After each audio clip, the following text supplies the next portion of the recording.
So where we are going to start is with number 5, and let's make sure this works good.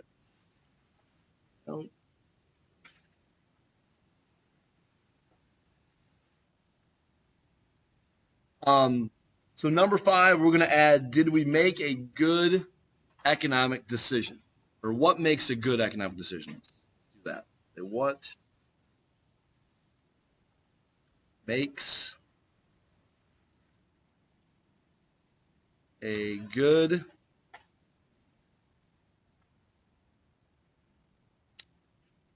economic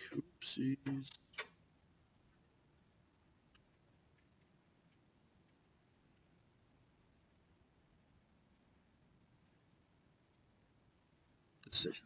Well, in economics, we are oftentimes looking at the costs and the benefits of making decisions. Okay, yesterday we talked about the costs, right? The opportunity costs and the trade-offs.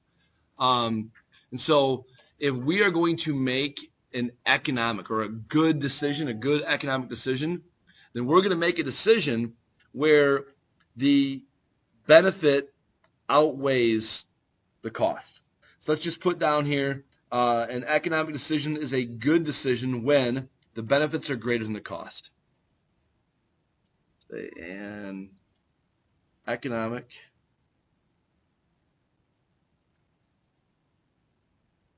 decision is good when the benefit is greater than the cost.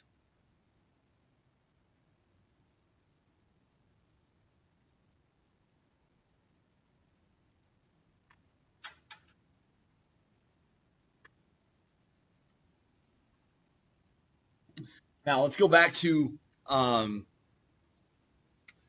reading from 2 nights ago, the one about Biff stealing all the mints, right? Because, that seems simple, right? That we're going to make a decision when the decision is better for us, right, than the cost, whatever the cost is that we're going to take on. But decisions get clouded because people are always throwing incentives out there. Okay, so the whole thing about Biff stealing the mints, right? Not just stealing a few, but stealing all the mints, is that there was no incentive for the cashier. So you think you're going to Uccello's, right? And when you go to Uccello's, they have that little bowl of mints sitting there. And I'm thinking that Biff is walking out, and Biff must be carrying some sort of a man purse, right? Like a satchel or something. And Biff decides on his way out that he wasn't going to take just one mint. He's going to dump all of them into his little man purse, and then he's going to head out the door. And the cashier doesn't stop him, right?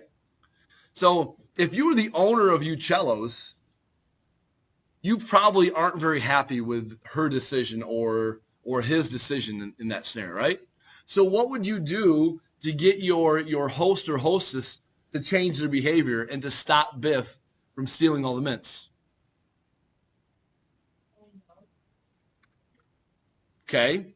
Do you think just saying no to you're telling your cashier or your host or hostess, don't let them do that, is going to stop them? That defeats the purpose. You want your customers to want a mint.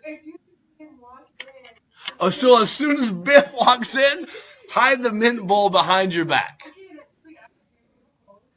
Okay. Barney, what do you got?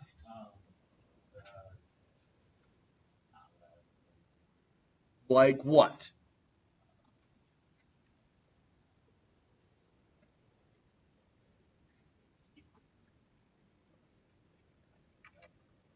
Oh, okay. So you give.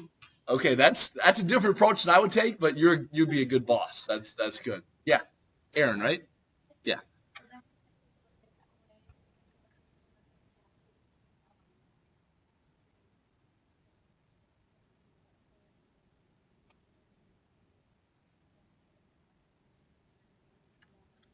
Okay, so you're saying, you know what, if Biff's happy and Biff's going to come back, then maybe it's just okay.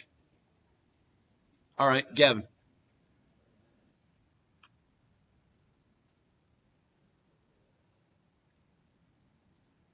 So if the mints are gone too quickly, then make the cashier have to pay for the mints. Do you think that would change her habit? You think she's going to start smacking Biff when Biff starts, going for mints? Daniel.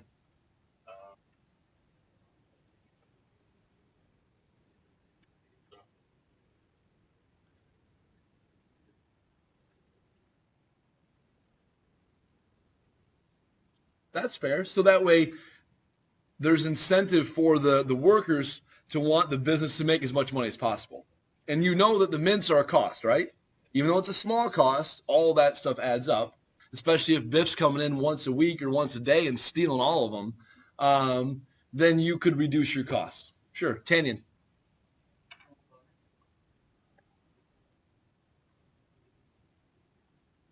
That could work. I want to know, how are you going to stop?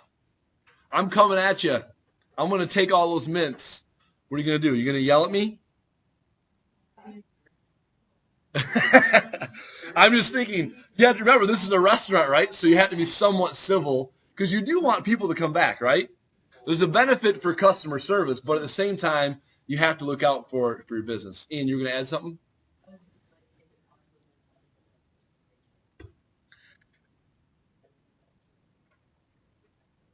Yes. But there's got to be something within reason, right? The mints are there for people to take, right? So there's got to be like, if there's an excessive amount of mints gone, I don't know. I'm not sure. This would be some sort of crazy experiment. Yeah. But then that defeats the purpose. You want people taking them, just not all of them. Yeah. Ooh. So the waitress or the waiter are in charge of the mints, right? And so you got 5 people at your table. With the bill, you get 5 mints. That's not a bad way to do it.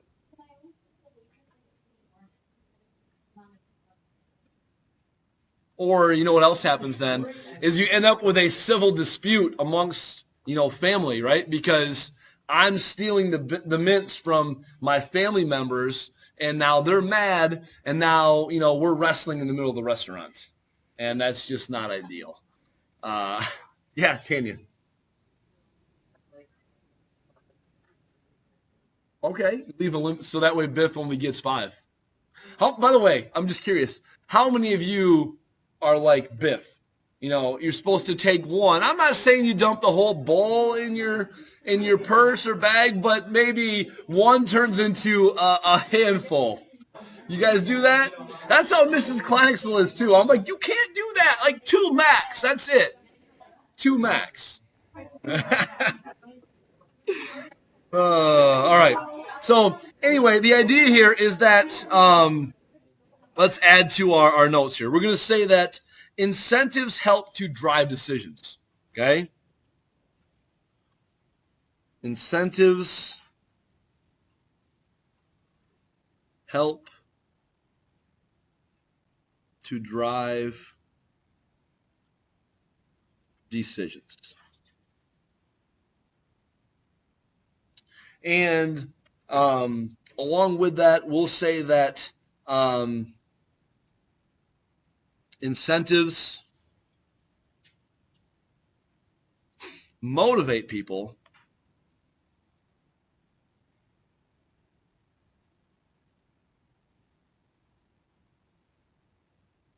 by adding benefit.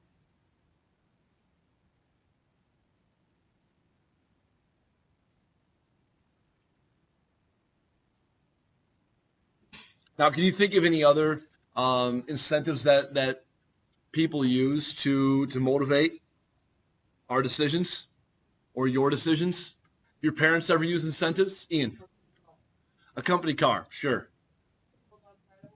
Bulldog Pride Award. Yeah, there's all kinds of incentives around the school if you really think about it, right?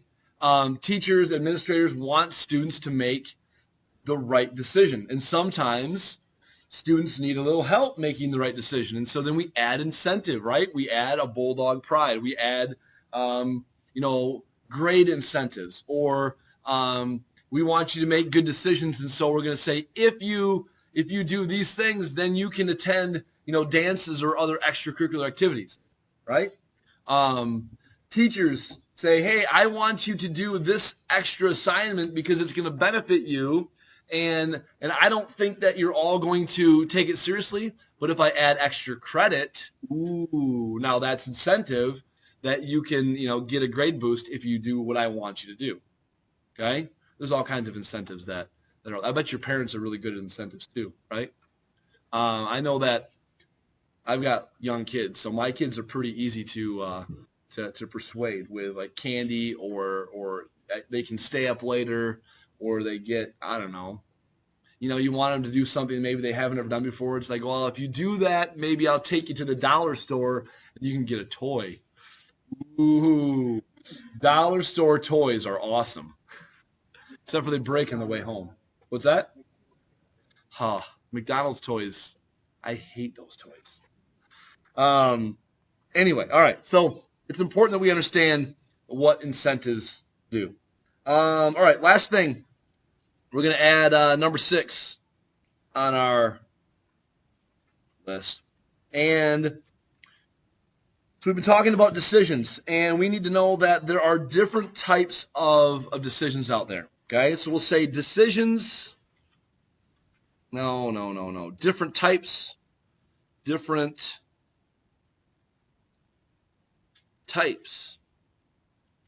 of decisions create what we call macro and micro economics. One of your homework questions, you had to differentiate between micro and macroeconomics.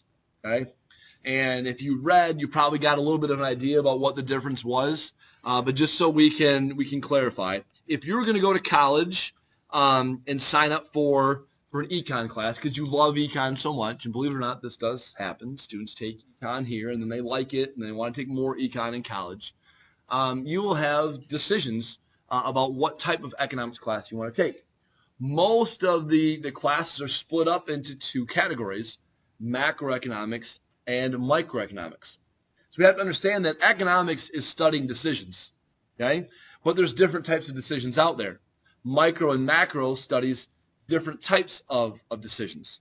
So when we are studying, we'll say microeconomics,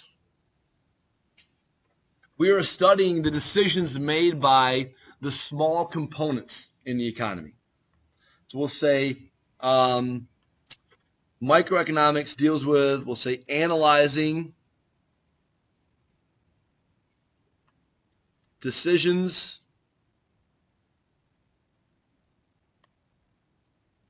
made by small components. I'm running out of space. Make it smaller.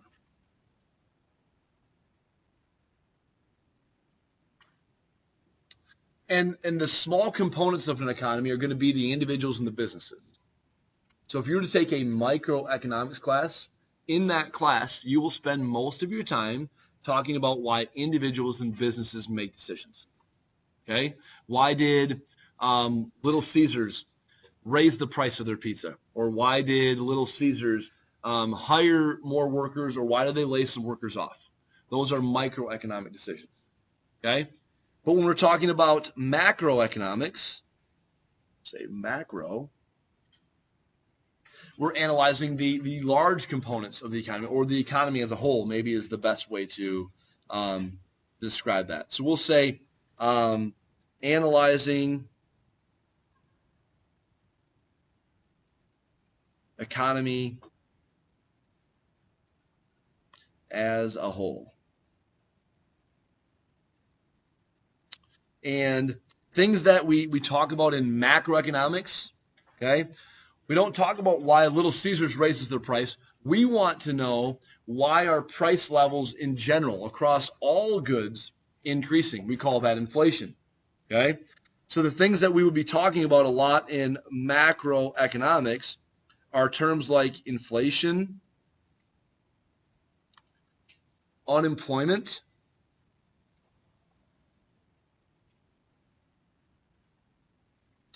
and GDP. Inflation, unemployment, GDP. Those are all macroeconomic concepts. They study the economy as a whole. They measure the economy as a whole. And so that's what we spend a lot of our time talking about in macroeconomics and in this class. Okay?